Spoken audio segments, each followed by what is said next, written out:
Mr. Peter Downs is a little change, and then he'll be followed by Dr. Virender Sangwan. Please contain your talk so that the next hall can be vacated. Thank you. All right. Thank you. Now, does anybody in the room do MIGS surgery?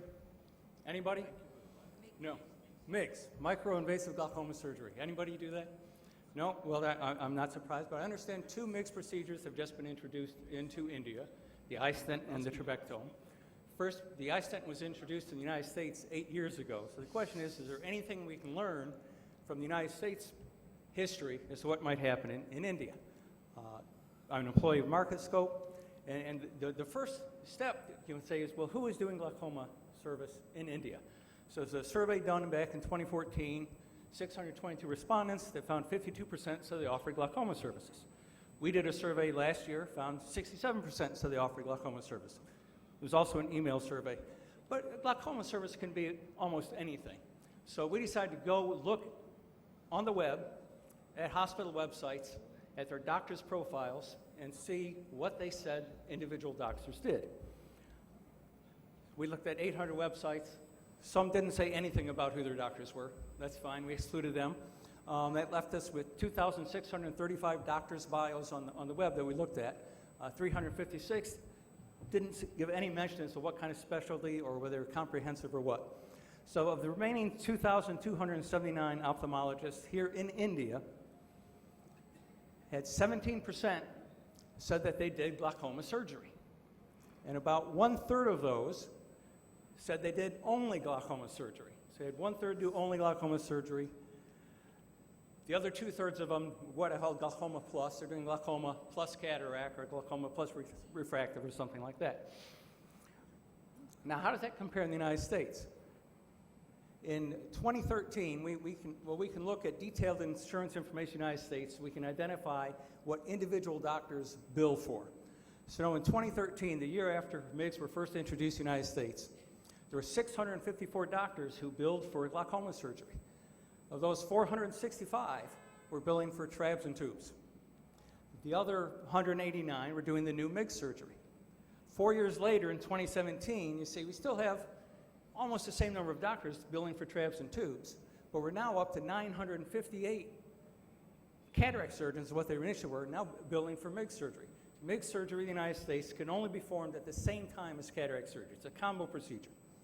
So following the trend, we estimate in 2020 that'll be 1,310 cataract doctors billing for MIGS surgery, and still fewer than 500 doctors billing for trabs and tubes. Of the doctors doing trabs and tubes, 80% now are also doing cataract surgery, whereas back in 2012, they weren't. So that's very different from India. When we started out, when MIGS were introduced in the United States, basically cataract and glaucoma surgeons were 2 different people. They weren't the same person.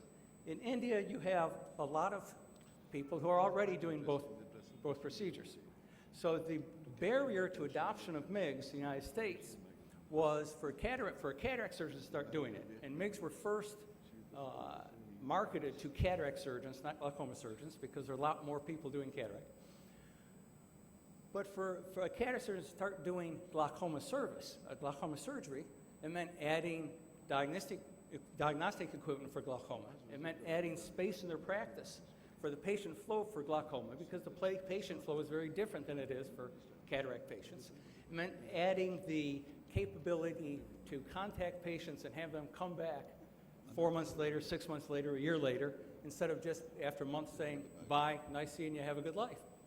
So there's a lot that went into it, and that was the barrier, so that now we're looking at 2020, even with kind of a tripling of the number of surgeons providing glaucoma surgery. The cataract surgeons, it's still only about 10% of cataract surgeons who are doing MIGS surgery. Here in India, so in the United States, you see also a tripling in the number of glaucoma surgeries being done. Here in India, of course, the barrier is very different. It's going to be cost. An iStent costs $1,100 in the United States, a little bit more than an Indian IOL costs. But I think a revolution is coming in here in glaucoma care.